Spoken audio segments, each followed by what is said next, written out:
I'm author Mark Muncy, I'm author Erika Lance. and this is Eerie Travels.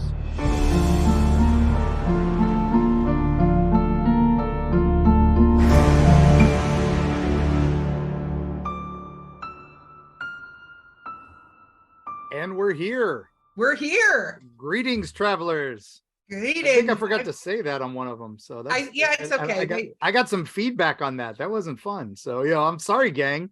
You're always welcome here. You're always welcome. So I hope everybody knows that. That's a silly thing to get feedback on. Like, the whole reason we do this is to invite these travelers to join us. Yeah, we're telling stories by the fire. This is, continuing the classic traditions. It's what we do. This is what it's all about. So yeah, exactly. Please join us. We're going on Eerie Travels. That's the whole point. This is so that you'll go on your own Eerie Travels and share them with us and let us know so we can share them with the world. That's what all this is about. So yeah, no, exactly. This is fun. So let's talk about things. Do you have any news? Oh, I do. So let's get that breaking news, wonderful thing that Callie found for us. And now the news. All right. So I love that. I this is London. No, okay. I'm not gonna You're so fancy here. I know. All right. No, so some time ago, I was on another podcast called Into the Fray, and I was on it promoting one of the new books, but we actually had a wonderful new cryptid that I broke the story on. Wow. And the reason I broke the story is a friend of ours who was she studies dogmen and werewolves. Her name is Sally Gage. And then she has written several books on werewolves and lycanthropy and dogmen and stuff like that. She was heading up north and coming out of Florida, and she saw something strange and so she immediately remembered her friend, the creepy Florida guy, and said, "Hey, Mark, I saw something that I can't explain." And so she sent me this description of this encounter where she was on the road, and as she was driving up the road around I-10 Jacksonville area, because we love our Jacksonville, is also kind of a wild area. She saw a creature come out of the woods towards her car on the interstate doing 70 miles an hour. This creature looked like a horse made out of kudzu vines. And at first, she is a very big horse lover, and so she thought it might be a horse in distress that had been entangled in those vines. Mm-hmm. But then she realizes it's keeping up with her car at 70 miles an hour, and it doesn't have legs. It's literally floating beside her. So it is some sort of nature spirit. Sally is also of the Miccosukee tribe and has a lot of spiritual knowledge and stuff like that. And anyway, so she sent that to me, and and it ran off into the woods. And so didn't know what to do about it. She called me, told me about this weird incident. And I have a folder where I keep all the unique occurrences, emails and stuff that people send us. And I've had that for decades, and it's just getting bigger now that Eerie Travels is getting emails. But if it's just a one shot, I didn't say much about it. It was just one of those. I noted it, and she's not one for making up stories, so it was definitely cool. Okay. Well, then 2 weeks later, I get an email from a truck driver who is in the same area. And he says, "You're not going to believe what I saw. I heard you on Coast to Coast AM, and this is right up your alley. I was driving out I-10, and my semi almost got hit by what looked like a horse made out of vines that almost ran into my truck. And I was doing about 90 miles an hour, even though I wasn't supposed to, because I was trying, but so he admitted all this stuff. Yeah. And now I'm thinking, all right, now this is as big as her truck. It is now as big as this guy's semi, where she said it was over her truck. So this would have been about the same height. This is almost in the same area, maybe 5 miles off of the area she saw it. Wow. Which she might have been mistaken. He might have been mistaken. But the fact 2 weeks later, he mails me this. I haven't told anybody about the first thing. Is there something going on? So I contact a Bigfoot hunting team They get out there. I don't tell them exactly what they're looking for because I can't convince a Bigfoot hunting team to go looking for a ghost horse with vines. But I did tell them I think there might be an animal in distress. It might be a horse that might be entangled in some vines. I also tell them, it could be something else, something unusual. Well, they went out there. They found some Squatch sightings. They found some other stuff, but they did not find anything about our, what I started calling the kudzu kelpie. Because it needed a name, right? I found it. I'm the one who's combined these two stories. I got to give it a name. Oh, I love that you named it. And Carrie started drawing it because we had all these descriptions. And now that kind of sat for a little bit. I did talk about it on a few shows, including that Into the Fray and a few other things. And I've just been sitting on that for a while. It was going to be in a future book. It probably still will be. But now I have some breaking news because I got another email of a recent sighting in the same area. And this was from a train conductor. And I get a lot of emails from train conductors. They see a lot of unusual stuff. They're usually Bigfoot sightings. This guy was in that same general forest area and where they're doing construction, building a big Amazon distribution center. And that may be what's stirring all this up. If you've stirred up a nature spirit by doing all this logging and construction, of course. But he was on the train line and saw the same exact description of the creature, but this one had legs too. And it was running alongside the train, which was, doing about 50 miles an hour. Wow. And kept up with the train for a bit before steering off into the woods. So that's 3 independent sightings. Now, he had also not heard any of the other times I discussed it, and he wanted to know what I thought it was. So I'm looking into the area. There are some potential native spirits that were described in that area as nature spirits that were horses and things like that. So very unusual story. And it's fascinating when you think about, we talk about like Mother Nature and stuff. There's so much stuff we just don't understand. Right. So you talk about infringing on some of the natural things. Are there protection spirits that come out? And, you say that, and then it kind of makes me wonder a little bit about, Bigfoot, skunk ape. We're going to get into those later, right? But are there such a thing as protection spirits? We covered the dragons before and the snakes and some of the things living in the caves, right? That would appear and disappear, but I almost wonder if you could correlate them to times when changes were being made to the natural environment by man generally, because we're the ones that alter the environment to fit us, besides beavers, of course, that also do that. But us and beavers are the ones that, alter the natural environment to fit what we want it to be versus living within the natural environment. I just got very philosophical on that, Mark. Yeah. So that's pretty crazy. Yeah. So, no, that's so bizarre. Well, I hope that there are others that choose to look into this, because I think it would be brilliant if such a creature was out there and existing and trying in its way to communicate with us, because it doesn't look like it's causing damage.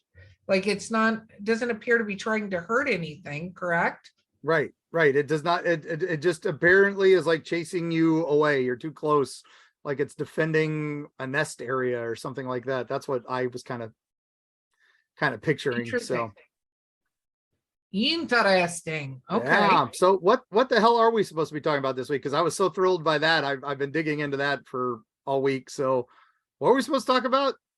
So I'm about to piss you off. I can already tell. We're about to get an argument. So here we go. On the other podcast, that you co-host with me on, Drinking with Authors, we were talking about, I ask sometimes the authors what paranormal creature they would want to be, right? And get all kinds of things. One person even said a minotaur, which is like totally threw me off. But the subject of vampires came up, and which vampire would they want to be, right? All right. And it caused because there's drinking involved, a whole chain reaction for me to come up with a theory that, let's not send Erika on this podcast hate mail. Like that's not a thing that we should do. But the fact is that I think Twilight vampires may actually legitimately be the strongest vampires in any sort of stories. Any sort Wow. of stories. Twilight sparkly vampires. And I'm not saying this is a Twilight fan. I know What? there's millions of fans, but I think I may be right. And I want to debate this with you because you know all the vampires as well, but I think I may be correct that the Twilight vampires may be the strongest. Wow. This has thrown me for a curveball, but okay, so you're saying fictional vampires, Fictional vampires. the Twilight vampires Yep. could take out all the other vampires. Take out all the, and it's not like a battle of that, but in a way, yes. So, All right. you ready? All right. Let's hear this argument before I dissect it and figure out why my brain is not working right now. Yeah, I know it's the glitter part, but if you think about it, first of all, and I want you to think about all the vampires and all the strengths and weaknesses the vampires have, right? Twilight vampires can and do go out in the sunlight with no harm to them. The reason they try to stay in the cloudy areas and stuff is because their skin sparkles like rubies, per the books, right?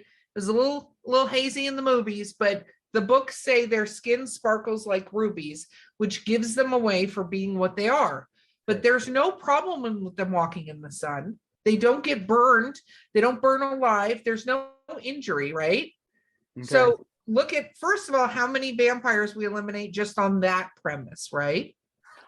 Okay, so that automatically, any of the ones that would normally, can't handle sunlight, but that doesn't mean that they're out of the fight because they can still take them out in the, during the night, True. So Let me continue.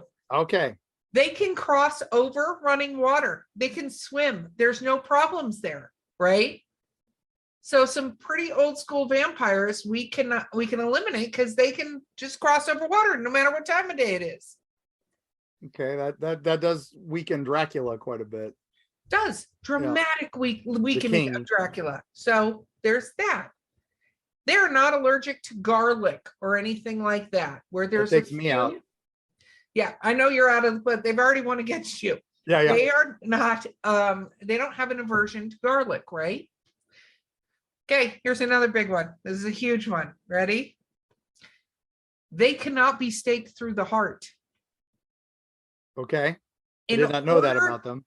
In order to kill them, because they are almost statue-like. Look at any of the battles and stuff, even in the first thing, you have to literally have the physical strength to rip them apart and then burn the pieces. Okay. So yeah, Look, so they are vulnerable to fire. I see your brain. I can see your brain. Others can't, but I can see like I'm about to break it. I'm so close. They can be burned, but they have to be ripped apart first. Exactly. And if you touch fire to them, they don't just like they have to be cooked basically, right? Next thing, I'm going to keep going on this. I know this is impressive. So they're statue-like, but the strength it takes to do that to them is huge. It's not like just a human and you're ripping off a flesh arm, right?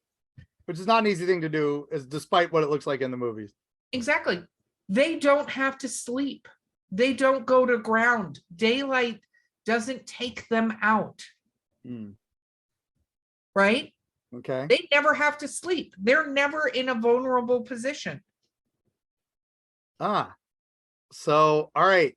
So there's more. I'm not. Yeah, keep going because I am intrigued because I know very minimal about Twilight. Thankfully, Okay. but I'm going to take that personally, but I'm going to continue. Continue. Yes. Okay, they can eat animal blood and sustain themselves on it. They said it's like eating tofu, but they can legitimately, purposefully survive on animal blood. Yeah, like we can survive on crickets, but not necessarily the best thing. It's true, but there are some vampires that can't survive on animal blood, right? Yeah. They also have superpowers. You have ones that can read minds. You have ones that can see the future. You have ones that can use electricity.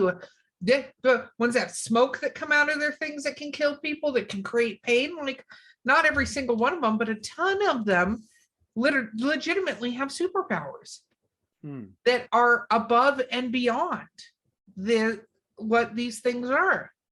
So vampire X-Men. Yeah. Okay. And they can hide themselves in society.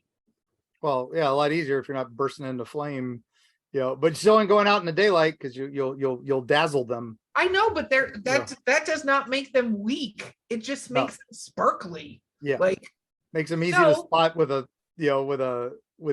scope. But they don't die from gunshots. So super seeing, smelling, and hearing. Like, a lot of vampires do have that, some don't. I mean, they can see huge distances and move super duper fast. Okay. Well, I still think Blade would take them all out in a second. I don't think so, because first of all, Blaine's a half vampire. So we can go down that path. But, and then, what was the last thing? Oh, they apparently are very wealthy, all of them, all the time. So, well, yeah. But I want you to think about it. What other vampires have that sort of situation? Because you go down the list of most vampire movies, right?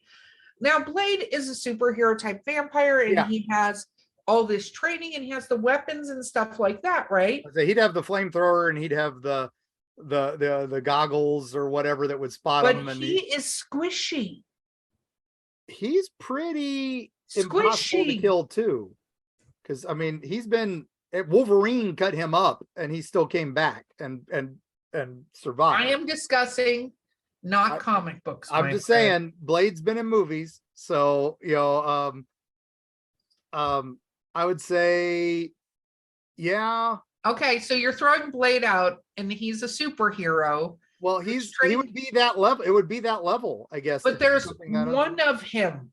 Yeah, it would have to be hunters, because you're right. I don't think there are many other vampires. I was actually thinking the vampires in Blade 2 they've been genetically modified, so they can't be ripped apart. They can go out in the sun. They do the predator thing to eat blood and stuff, and they are very, very strong. They have like an extra rib cage so that they can't be staked. So they would be pretty impervious, and they would be a good fight. That would be a good fight to watch. But again, they can only go out in sunlight limited. Exactly. And they have to rest. Yeah. I mean, I go back to, there are some other types of vampires that might, there's a great movie. It was one of the Hammer films, which we could do a whole thing on the Hammer films, and the vampires in those. They started with Christopher Lee's Dracula and all that. They stuck with pretty much Von Helsing fighting vampires, Vampire Circus, Vampire Lovers, where they got into Elizabeth Bathory and all that. It was hot lesbian action, which was always fun. But they did one movie called Captain Kronos Vampire Hunter, and they got this guy who looked a lot like Michael York, who was but it wasn't Michael York. He was like when you ordered Michael York from Wish. And for those who don't know Michael York, he was a swashbuckling hero of the 70s. He starred in the Three Musketeers movies and a bunch of others. Well, Hammer decided, we're going to do this. We're going to mix Three Musketeers, which was super popular at the time, with their vampire series. And so they've got this guy who was a swashbuckling sword guy, and he hunts vampires. But the vampires he fought were ones that did not drink blood, but drained youth. They were like energy vampires, like our wonderful Colin Robinson and What We Do in the Shadows. Now there's a guy who might be able to take out the Twilight vampires all by himself just by boring them to death. No, it's true, but I'm talking traditional vampires. I don't disagree, and I'm glad you came up with some weirdo movie that we're going to have to list in our show notes. And I in a way kind of hope to spark the debate with our listeners, who some of them I'm sure I've made thoroughly mad and are seething listening to this podcast. And it's not because I'm like Team Edward or Team Jacob, It's because sitting down realizing that the way these were written, they were written in a way that they were very like traditionally vampire, drink blood, blah, blah, Yeah, blah. yeah. But they're written in a way where they're pretty impervious, except for to each other and maybe the werewolves in that, or the wolves, I should Yeah, say. yeah. They're werewolves. They change, but they change into wolves and not. I Yeah. prefer the hybrid werewolves, which we'll do We a all separate do. episode on werewolves and Yeah, zombies. we'll do werewolves. Yes, Don't worry, Dog Soldiers fans. I know you're but there. those wolves are huge. Yeah. Like if you look at them, they're the size of like Clydesdales and shit like that. Yeah, yeah. To take out one of these Dire vampires. wolves. Yeah. Yeah, normally it takes more than one of them. So coming to this realization, I was just like a little bit like, what the hell? Like, ugh, how did that happen that these are the most powerful vampires in literature? They're definitely very OP. Yeah, now literary vampires, there are some that could take it out. If we're going literature, I would go right back to my favorite book series of all time, Bureau 13 by the late great Nick Pallotta. They had a vampire there who was called Vampire X, and he was a vampire that was in Hiroshima when the bomb went off. And so he was considered an unkillable by Bureau 13, which is basically X-Files with heavy artillery. And he had the power of anybody who dies within a 5-mile radius of him becomes one of his vampire thralls. So he doesn't have to drink your blood. He doesn't have to do anything if you just die. So one of the things was there was a school bus crash near him, and suddenly he had an army of school kids that could, were vampires. But he was also unkillable because the bomb had radiated him and made him so different. So I got to go a little obscure, but that's probably super obscure. But again, I mean, I'm sure there are some examples, but if you take like this got made into a movie, we talk about movies and TV shows, which after the break, we're going to talk about I think we have to stick with movies. Yeah, movies. Vampires. Otherwise, and TV shows. Some obscure book could have somebody really powerful and all that. But and send it to us if you know it. But please, yeah. Prove me wrong. Like that's what I want now. Can you prove me wrong, Mark, that these guys are potentially the most strong vampires? I would say right now off the top of my head, unprepared. Yeah, top tier. I cannot with you describing those situations. It would have to be something, godlike to take them out, or a demigod vampire. And I'm sure there are those out there that are eluding me. I would say still give me a Buffy or a Blade, and they might not have a rough time of things because they always find ways. Well, you take Buffy, and don't trust me, I'm a huge Buffy fan. Yeah. And I love Buffy. But Buffy is steak. Like she's used to being able to light them on fire, push them in the sunlight, or use a sort of a like wooden object to do that. Like Blade, I get with the sword, and there's like the way he's represented in movies and the comic books, adamantium, vibranium, and all that fun stuff, and all that. But but Buffy, I mean, she took out that one guy who had never been killed and couldn't be killed by anything forged, and then she realized, a rocket launcher, because that's not forged. And, I'm just saying that if you put her against one of these, I don't know, unless she had a lot of time to prepare for it specifically like that. It's the classic argument, Batman with time to plan. It's Buffy with Giles behind her. But you're talking about, here's the thing though, you're not talking about whether or not Twilight guys are the strongest of the vampires. Nope. You're talking about whether hunters can take them out. No, that's exactly what I'm saying. It would have to be a hunter team. I think you're right. I hate to say it. I think the other vampires are... What? I didn't hear that, Mark. Say that again. Erika is right. I believe the other vampires would be at a severe disadvantage. The only plus, I think, would be if they team up and use some of their powers combined to defeat these young upstarts that are all sparkly. I need some sort of theme music here, Callie, when your producer Erika is join us on the second half, but I'm gonna need some sort of Erika came up with the theme music. Dun dun. I think on that note, I'm gonna let Mark have a little bit of a break. Yeah. He needs to refresh himself so we can come back, and we will be back with our favorite vampires after this commercial break.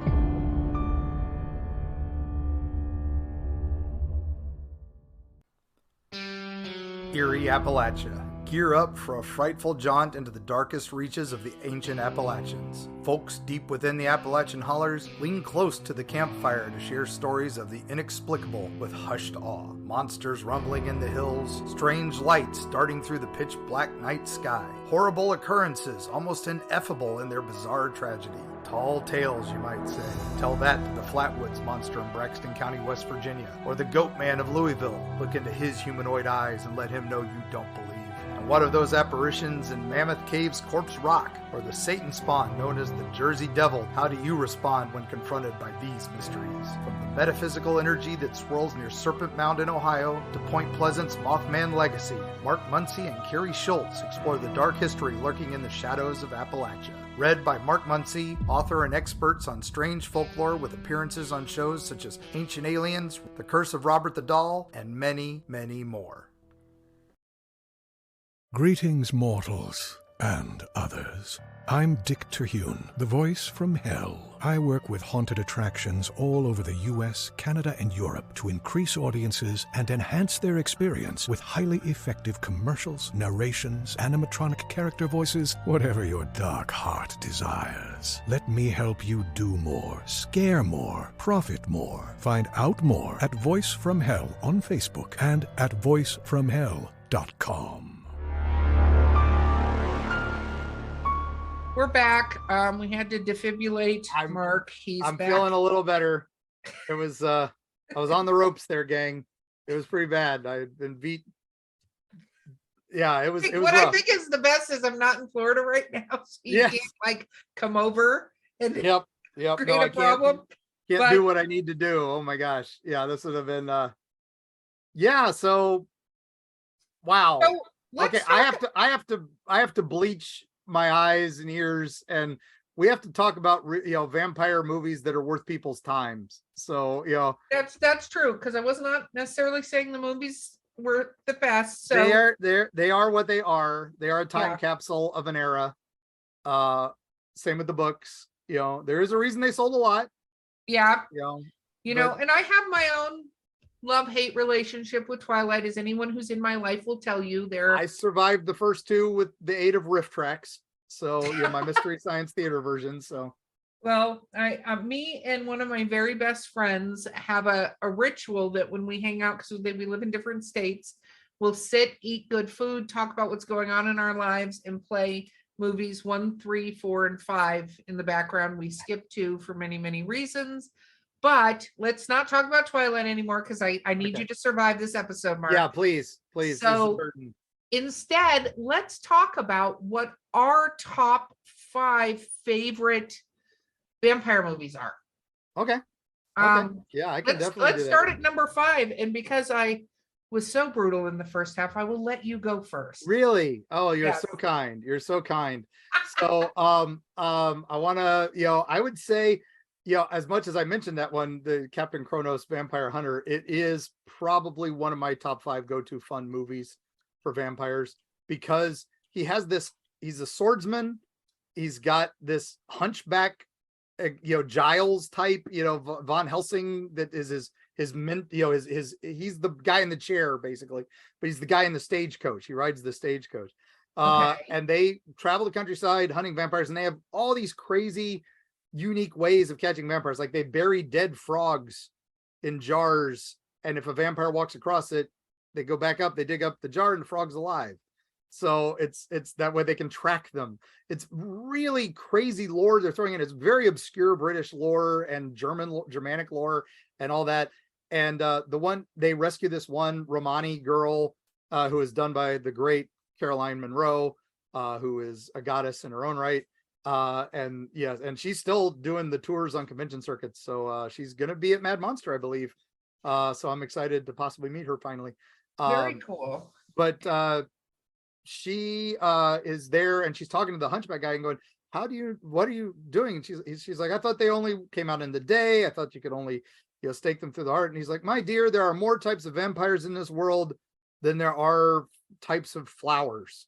And I love that, because it is true. If we follow all the folklore legends and all that, again, like we talked about the dragons episode, there's a word for vampire in almost every place in the world, and every one of them's different. And it's very, very cool. And so that's why I love that movie did that. And their vampires in that one were stealing youth. So they weren't drinking blood. They would stare at these young girls, and the next thing you know, they were young and healthy, and she was this old lady dying. So it was pretty cool show. And again, ends with a great sword fight, and he's got a sword with a mirror in the blade, so which was cool. So well, that sounds very cool. I haven't seen it, so I'll have to watch it. We are going to post these top 5 lists so that everybody can argue with us about it. My number 5 is kind of another one that a lot of people don't think about, but I love this time period and I love these actors, which is a movie called Transylvania 65000. Oh, the great Gina Davis. Yes, Gina Davis, Jeff Goldblum. It was made in 1985. It also has Ed Begley Jr. in it. It's got this ridiculous cast of people, and it's about these reporters who are like, what are they called? Like tabloid reporters? Yeah. Who are assigned to get a scoop on the Frankenstein monster. And they've been caught on video. Yes. And it is cheesy as hell. Yes. But there is a vampire in this movie, and it just brings me sheer entertainment every time I watch it. So it's super cheesy. They go through this adventure. I'm not going to say what they find, whatever. But there may be I don't know, a pretty sexy vampire. Oh yeah, it's Gina Davis in an outfit that made Elvira blush. Yes, exactly. So and her and Jeff Goldblum began kind of a romance during that. So a real one. So no, they began their romance during The Fly. The Fly, right? But this was kind of their this was their honeymoon picture. That's right. So and they don't. Earth Girls Are Easy, I think. Earth Girls Are Easy, which is ridiculous, And I love Earth Girls Are Easy. One of my favorite movies too. I will tell you, just to give a sense of time scale, this was back when we saw dial-up internet, and I remember waiting minutes to download a very low res video or like 3 screens, which we would call like a GIF now, or a GIF. Thank you, Callie.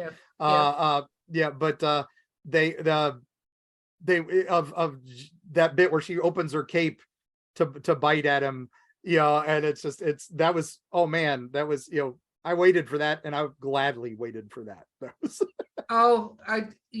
She is absolutely beautiful. And I have to say, for Gina Davis, I absolutely love what she's done for women in the film industry, which is a totally separate topic. I'm not going to go very far. Gina Davis, you have my absolute admiration and praise for everything you've done. And throwing Joseph Bologna as the mad scientist in it, just is one of the greatest casting choices of all time. So agreed. Okay, what is your number 4? Number 4, man, everybody gets mad at me because I always go classic, but I promise there are some modern ones in here, but I've got to go. Number 4 for me is probably, it's a tough toss up, because it's been remade a few times. Okay. But I've got to go with Last Man on Earth with Vincent Price. Based on the amazing book I Am Legend. And it's about a man, it's basically a zombie apocalypse, but a vampire apocalypse. The vampires have taken over the world, and there's one guy left, and it's Vincent Price. And he's a scientist trying to come up with a cure. His children are taken away. It's very post-apocalyptic. It's just this character study, and it's amazing. It was remade a few years later as Omega Man with Charlton Heston, and again, it was a bit more 70s and a little different, but again, another great movie to watch.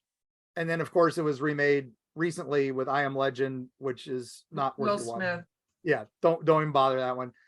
If you can watch those original 2, either one, you're gonna love the best. I hate that I'm kind of cheating, but I would say definitely I Am the original Last Man on Earth is incredible. Vincent Price really earning that paycheck in that one for a low budget film. And watch that and then go watch Walking Dead and you'll realize how much was influenced by that. And it's incredible. And he is literally one of those last man on earth types where he did the right prepping. He did the right things and he goes out every day staking people. And the original book, the Richard Matheson book that it's based on, that is probably the closest to it. I think at one point Schwarzenegger was tied. They were going to try to do a new modern version of it and they never did. But I'm kind of glad, that didn't hit, especially since the way the Will Smith one hit. But yeah, pick up the book and pick up that movie. It's free to watch on YouTube. So there you go. Very cool. Very cool. Okay. My number 4, Underworld. The Underworld series. They're excellent. Yeah, they are so much fun. And they remind me, because me and you are both gamers, very much of, even though I shouldn't say this because of all the lawsuits back and forth on this, of the White Wolf vampire. It reminds me very much of a true equal balancing between vampires and werewolves. Yeah. And I actually like the storyline. I love the actors.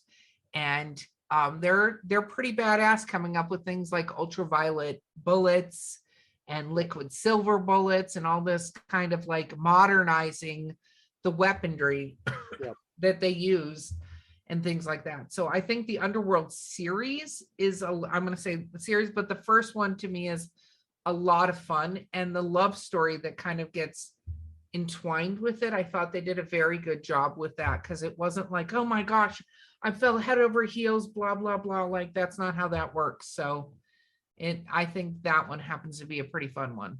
Yeah, no, it's amazing. It's amazing. And yeah, I love that one. Yeah. So can't it's argue a that. more modern one. Sorry. That's all good. I'm hitting the modern one. My next one is a modern one. There, Mark. So my next one is a modern one. Okay, what is your next one? My next one is Let the Right One In. Oh, this one. This is there was an American remake, but the original is incredible. There's this young kid who has there's a kid next door that they are trying to become friends with, but it's very quiet, very things like that. And when they finally get to know them a little bit, she's got this old man living with her. It's her grandfather. Well, it turns out the grandfather is her Rainfield, and she's a vampire, and she's actually centuries old. And so it's the friendship of a young child with this ancient child vampire, and dealing with the passing of the Rainfield, and her going to realize she's going to be the new Rainfield and adjusting to that life. It's an incredible movie. The American version is pretty solid, but that OG is, oh man, it tugs at all the right places. It tugs at all the right strings. Emotional and scary. It is brutal. So it is definitely not one for the squeamish. Proper gore in that one. So, and it's Swedish. So, just be prepared. So.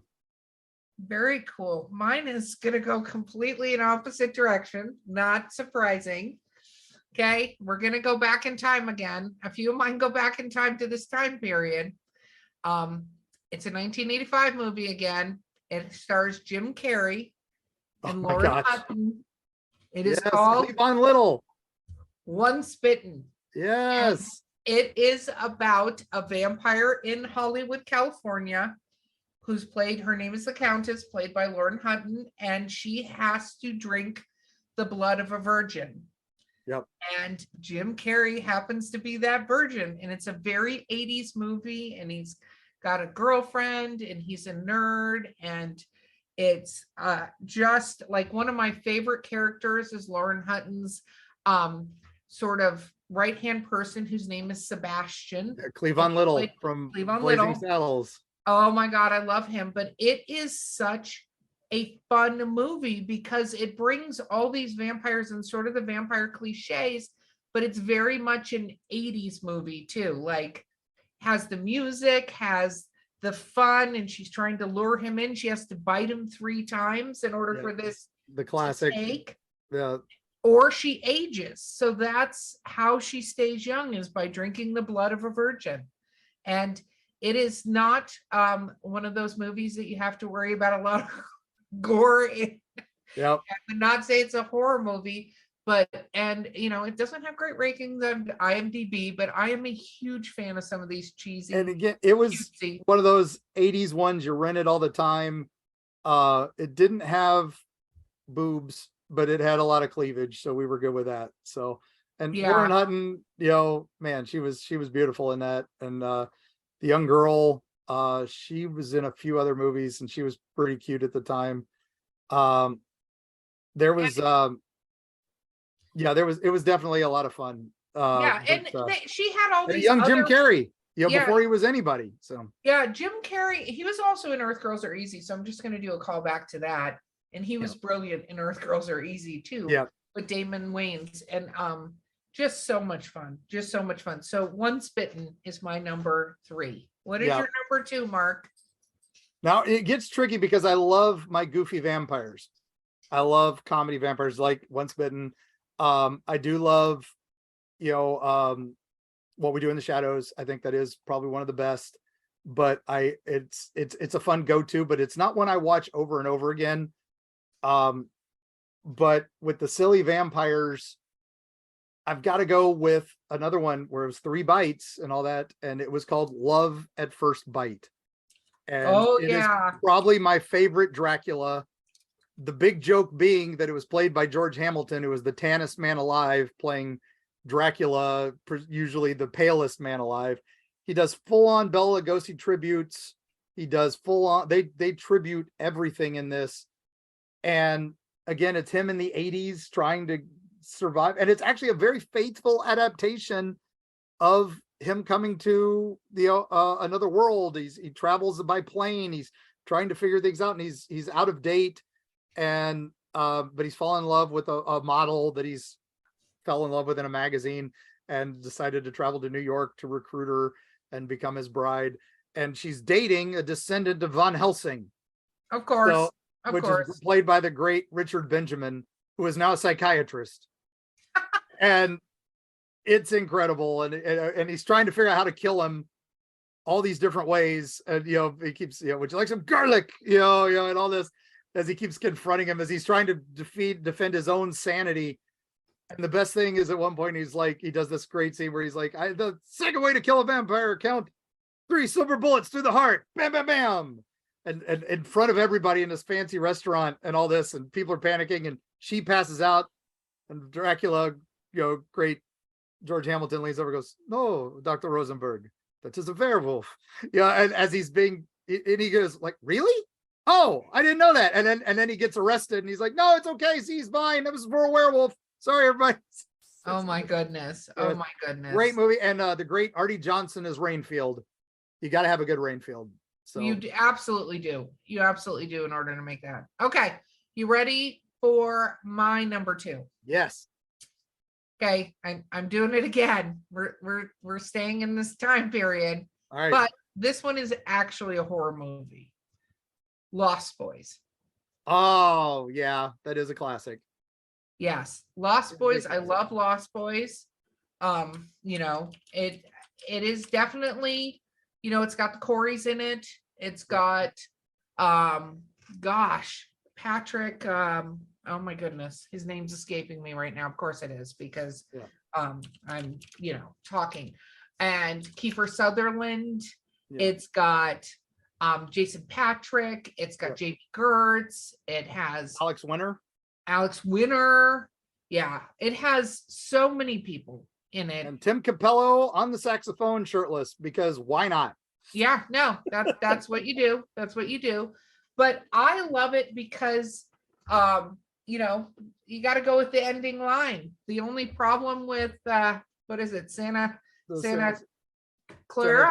Santa Clara. All the goddamn vampires. Is all the damn vampires, which is funny because one of my zombie things is going to come up is Santa Clara Diet.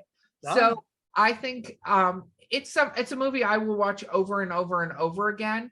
because it does, and it did back then have that element of teen angst and the love story and all of that, but it was a horror movie about these vampires. Oh right? yeah, it didn't pull punches on the vampires. And we talked No. about these comedy vampires and all that. It did not pull punches. It was brutal.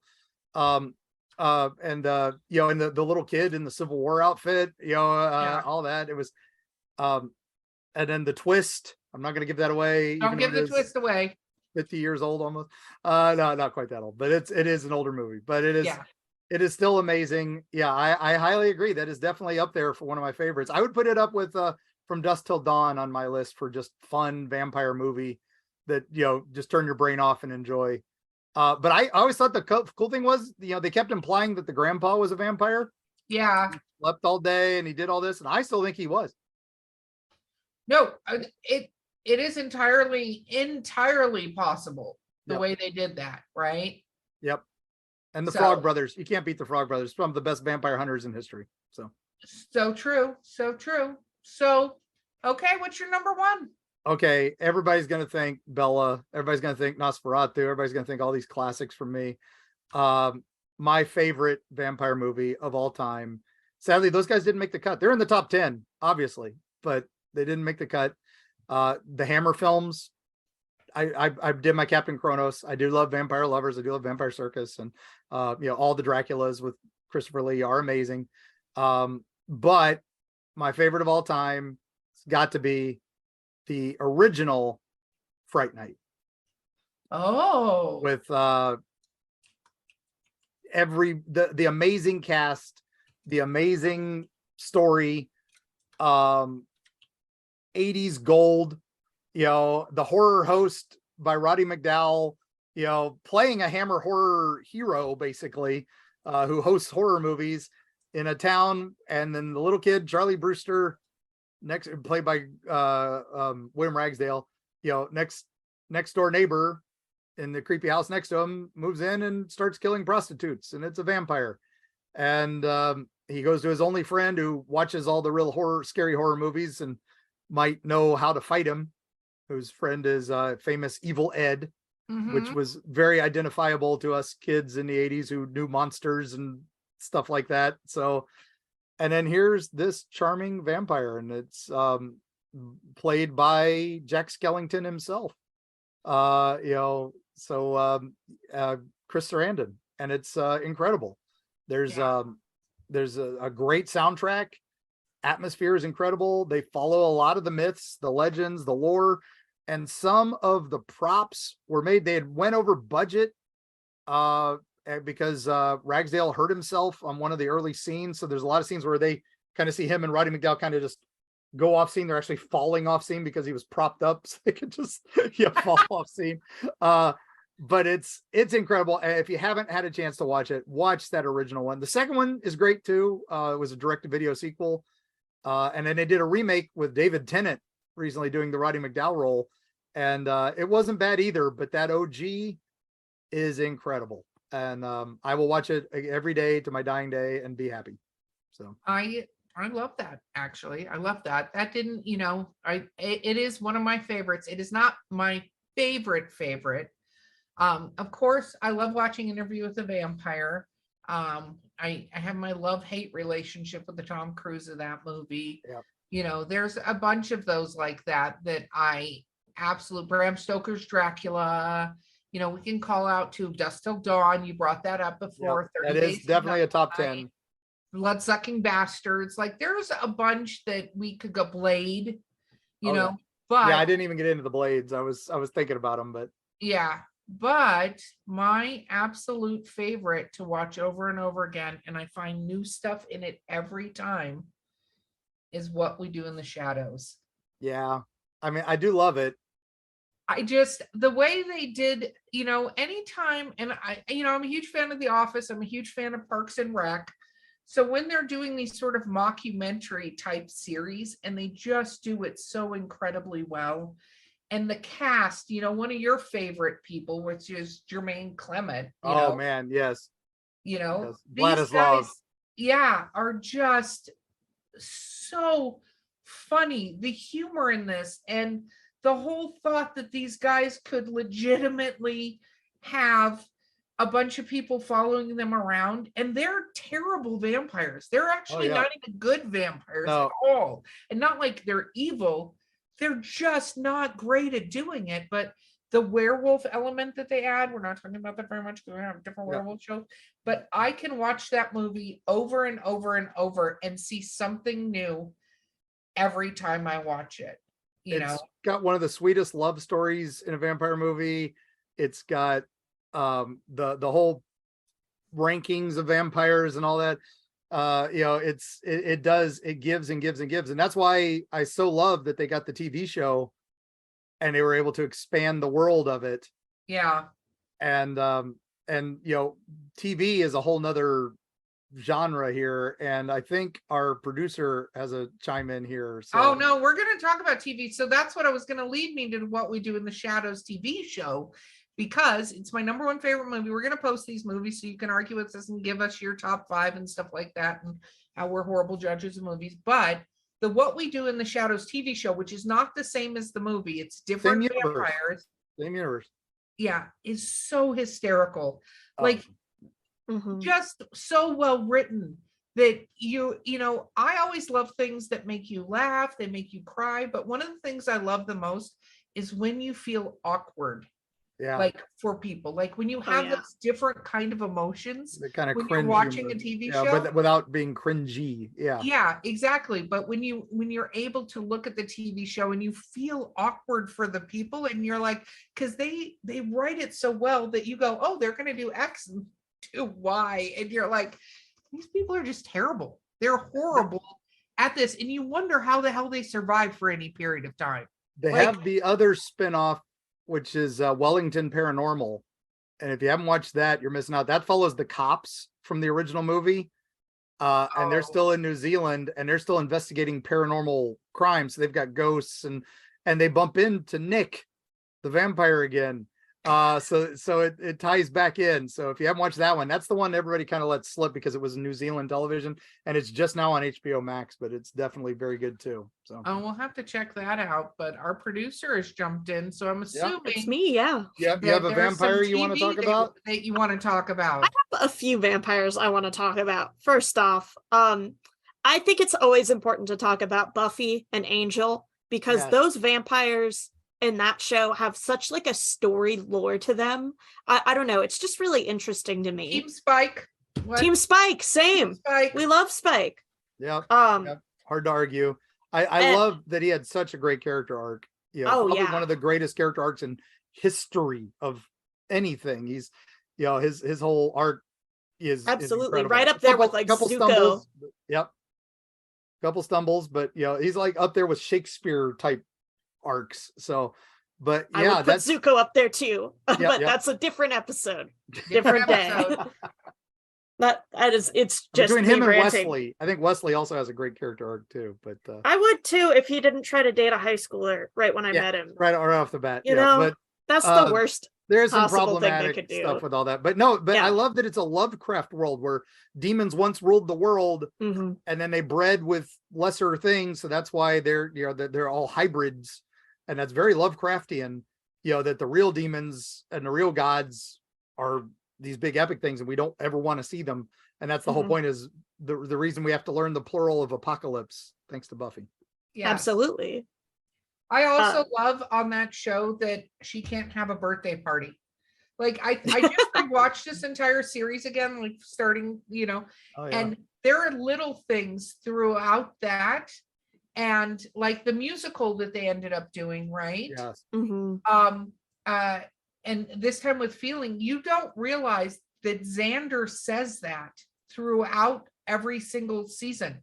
Yep. He says, and now, now let's do it with Feeling. Like he says that over and over again. And that's what they made the musical based on and stuff. Like, I feel like that having the female protagonist during that time period, there's so many sort of layers. They had one of the first openly gay couples on a TV show, and it was done amazingly how they brought that up, right? Absolutely. Where they weren't going, here's a gay couple, look at this gay couple, we brought a gay couple. Like, it wasn't done like that. No. Where a lot of other shows were kind of Like they did Deep it. Space they did Nine it- had just done it the year before and made it a big deal, and then this Yeah. wasn't. So, but I did love that. One of the big things about Buffy was, at one point they made a mention of Xena in one of the early Halloween episodes because they were Yes. following in Xena's footsteps as the first serialized kind of TV show with a strong female character, and Xena loved it so much that they made a joke about Buffy, Buffia, the Bacchae Slayer, and then Xena had a whole Iconic. vampire episode with the Bacchae, which is the first, I guess, kind of literary vampires ever, because Greek Mhm. literature talks about them. And they did a joke about, basically Buffia, and then they did a musical episode in Xena. So that's why Buffy was like, they delayed their musical episode because they wanted to see what the Xena episode did first. And I love that there was a friendship, and rivalry between those two shows. So I gotta tell you, one of my favorite things that Buffy does with their vampires is they do briefly turn them into puppets. Now, granted, that's an Angel episode, but it's such a good episode, and it brings me to my second TV show that I want to talk about, and that's Middleman. Middleman is probably my favorite cult classic TV show. that It's nobody like knows. No, like me and my dad watched it when it was coming out on ABC Family, and I think we are like the only people who watched this show with Natalie Morales, and it is just so good. I mean, it's every episode is a different I have monster. never heard of this. Oh man, One of my It's favorite not on shows. any of the streaming networks. It was ABC Family right before the Disney Disney ABC. Actually, you can get it on Apple TV and Amazon Prime and Okay. Google Play. Okay, You do have They're to for buy it purchase, they're separate, not- yeah. You have to buy it, but but it is worth it. Worth it. Or you could do like I do and maybe check websites, or maybe get out the DVD that you buy. buy it. We are not. you can buy the DVD box set. It's still available. Yeah, and- I would You never rebel. advocate for piracy. rebel That sounds Callie. awful. no, but they actually, it was amazing. Matt Kessler and all that, but the vampires in that show are probably some of the funnest characters in it, because there's some vampire puppets They're both that are- puppets. to die for. There's a lady who's Little a Vladdy. succubus, and she runs she's basically the Devil Wears Prada. She really runs a fashion house and she's a succubus, and all the models are reformed succubi and incubi, but she's their magic guru whenever they need help with magic problems. Oh wow! But she's the one who helps them. They're trying to stop a vampire apocalypse because somebody's buying all of Vlad the Impaler's artifacts and could create the world of vampires, and their job is, the middleman is to go in and buy all the stuff and keep it from being brought into reality. And I'll have to check that out, because one of the things they buy is, apparently Vlad the Impaler was a big fan of puppetry, and he had little Vladdy, and it's a puppet, and it goes beyond anything you can imagine. So It's so good. It's such a good show. The romance plot lines in it are incredible. The just really unique take on science fiction in it. It's just a fantastic show. Every episode had a fun little like hiding bit where they would do running gag through it, where all their cover names and all the places they went were based on something really obscure sci-fi. Like one episode, they're fighting an earth elemental, so everything was like Frank Herbert High School. So this is Dune reference. And then they were, and their names were, characters from Dune. And then, another episode, everything was Doctor Who hidden because it was all about time travel. And it's a great show, but the vampire stuff, definitely amazing episode. Absolutely. And I'm sure we'll get into zombies at some point and talk about the fish zombies that are in Middleman. Oh, yes. Yeah. Oh yeah, no, we are doing zombies separately. Absolutely, yeah. So, but you're on, For sure. Callie, you have a favorite TV show with vampires. I do, and obviously I was building to that, but thank you. Yes. True Blood is probably, I mean, it's not good. Let's be real. It's not good, but it's iconic. Oh, I love True Blood. Eric Northman and Pam are two of the best things in the They're universe. the two best Oh, yeah. vampires in They history. could get it. Yes. Alexander Skarsgård, Oh, yeah. incredible. The number of nude scenes he has. It's Well, the him right number. And Pam, I have to say, like, Love I Pam. actually love so many, like, I'm going to be honest. I know a lot of people, True Blood whatever. I love, I initially liked the Bill Compton character and all that, but I there was parts of it I started not being sort of able to stand anymore. It drove me crazy. But like Bill Compton, I get it. Yeah, but Suke. Suke. But I have to do that every time I hear it. I Yeah. have to say, like, I love the Pam character. Yes. I love the Lafayette character. Lafayette. Absolutely. Like, there's some of these characters, and in the different episodes, like a lot of people didn't like season 2 with the Maynard. The Maynard, yeah. Maynard. I love that. That was so. Season 2 was actually pretty good. Yeah, I mean, the season I didn't enjoy was what I refer to, and a lot of people refer to as the Billith season. Oh my God, Billith. Disgusting. But what's funny is they came back the next season and all pretended like that never happened. Didn't happen. Just, never happened. Yeah, they were just like, second recap. This guy wasn't God for a minute. We're not going to talk about that. There wasn't a naked, bloody vampire lady that possessed him. We're not going to talk about it. But I think they did so well with, again, how they portrayed the characters. And it was very much, it didn't exactly follow the books, which is fine by me. And that's a different subject because I don't love those books. But I'm happy they brought Lafayette back into the fold. Well, they did because the outcry for it was like, absolutely. We all would have stopped watching. But I think that entertainment wise, True Blood and the people they got as the cast of that show and things like that were just brilliant. And it was a very different take on what would happen if they did come into the light, so to speak, and vampires were integrated into human society. There would be the same thing that we still see today on the racism and the, anti-vamp thing, and the fact that there is an overpowering with vampires. So how do you balance that into a society and stuff like that? I love absolutely. And of course it brought us Deborah Ann Wall. Yes. So as a national treasure. Jessica. Yes. Yeah. Baby Vamp Jessica. And now a nerd icon. So oh, absolutely. Yeah. No, there are a lot of things I enjoyed about True Blood because this was like the formative show that I watched way too young. So I really enjoyed the hierarchy, like the politics of the vampires that they had developed, like with the different kings and queens of each state, and then within that they had the sheriffs in each of the like different territories within the states. And very like Vampire the Masquerade. It was very interesting. Plus like they get into like this like drug narrative where like vampire blood becomes this drug and it becomes like part of what makes the vampires a little bit more like prey. It kind of balances things out a little bit. Pockets has strong feelings about it too. Yeah, Pockets clearly. like Pockets definitely doesn't want you talking about V. He doesn't want. Pockets said don't do drugs, and we should listen to him. Yeah. Honestly. What about Vampire Diaries and the originals? Ooh, yeah, Vampire Diaries. So Ooh. I have to say, for a CW program that came online, like it is entertaining to watch. Again, it doesn't follow the books. I'm kind of happy about that.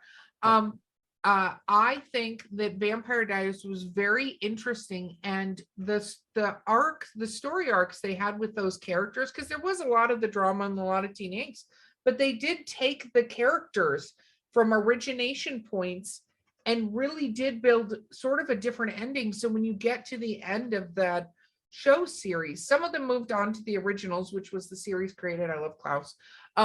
But it's very interesting how they went about doing that and the changes within the characters. So you didn't just, because a lot of these sort of teenage TV shows don't have arcs for the characters that go very well. And that falls back to the OG, what I used to sneak home from school to watch, which was Dark Shadows.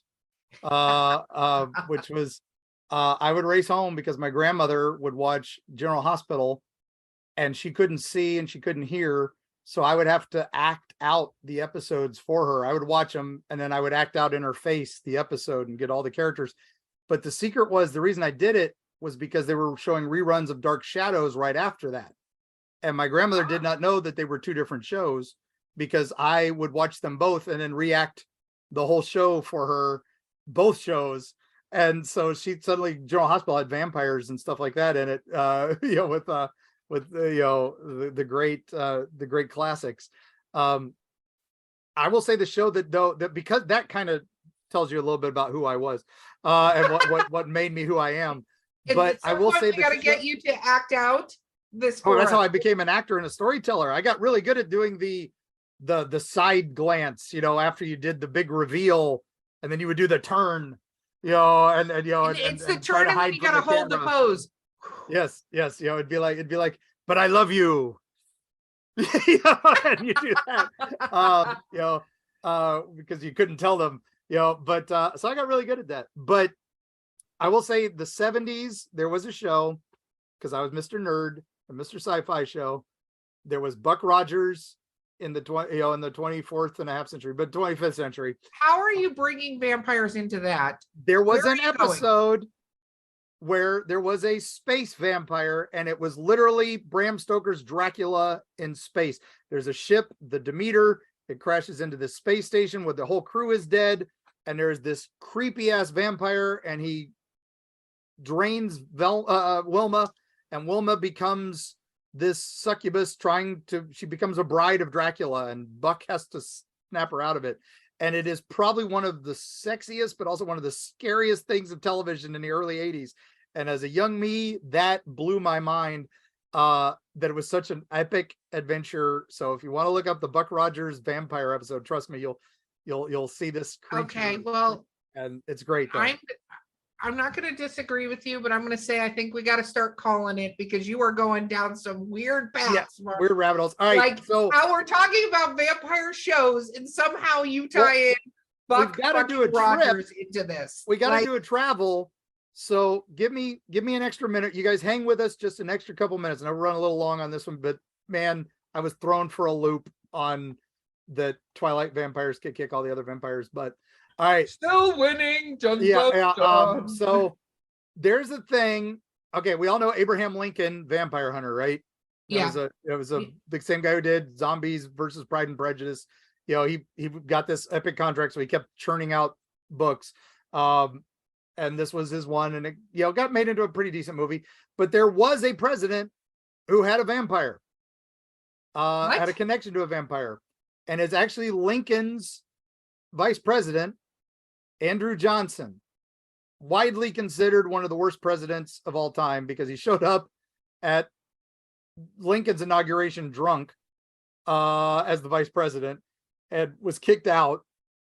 He didn't really want to do anything, and Civil War is wrapped up, and he was brought on because Lincoln thought he needed someone from the South to represent so that it could help heal the nation. So he brought him on as his vice president, even though he had run with Hamilton.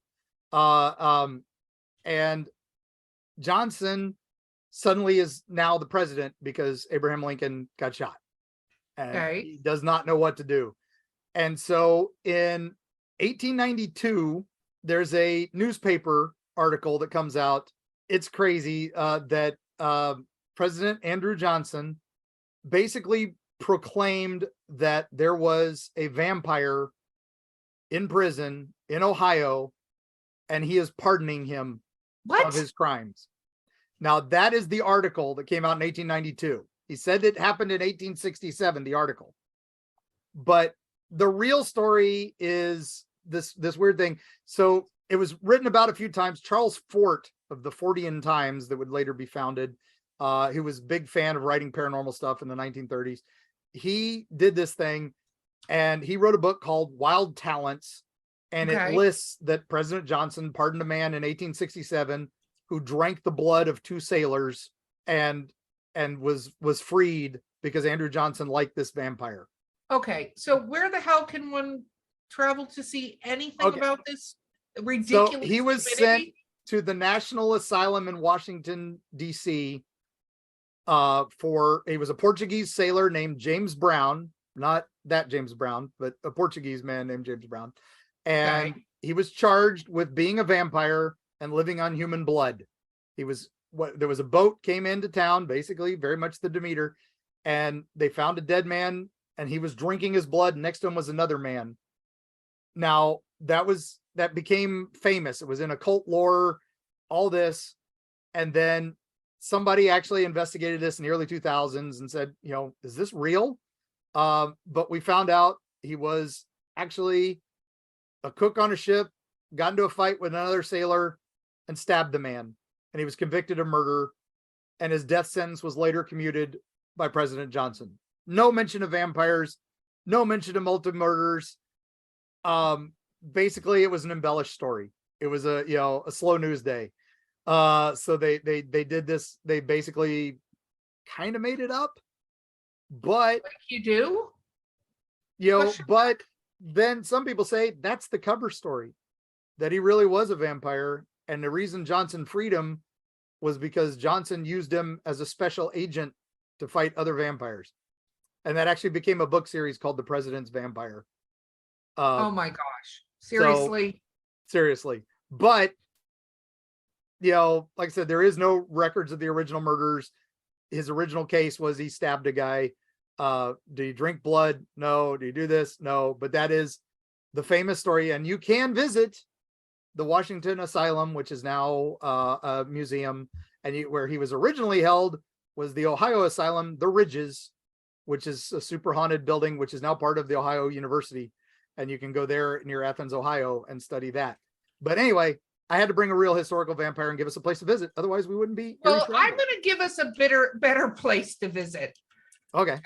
Because there is a town in Georgia. I'm sorry, I have to go to a different place, right? All right. But there's a place called Covington, Georgia, which is actually where the original Vampire Diaries was filmed. And there is actually a place called the Vampire Stalkers of Mystic Falls, and there's tours. And this place was put together by Ian Somerhalder, and you go there, he donates all the proceeds for different wonderful charities, but you can go there and see where the filming took place of everything and stuff like that. So you can go visit the amazing town where Vampire Diaries was filmed. And so you can go and see that. So I'm Excellent. I'm going to throw out a different place if you don't want to go to some wackadoo place that Andrew Johnson and his weirdo vampire stuff. There's only so much I could take from you in this episode, Mark. Understood. I'm sorry I broke you because no, it's fine. Oh. You get the last word. I will say see you on the other side, and we'll let Destiny play us out. But you get the last word on this one, Erika. The last word is this: don't send us hate mail. No, we would love to hear about your favorite vampires. We'd love to hear what your top 5 movies are. Please feel free to send us your listener tales. If you have a real vampire tale, we'd love to hear it. You can always send us something at eerietravels.com. Just know if you send it to us, we're going to read it on the air. So change any names that you'd like us to change. And we will see you guys next time.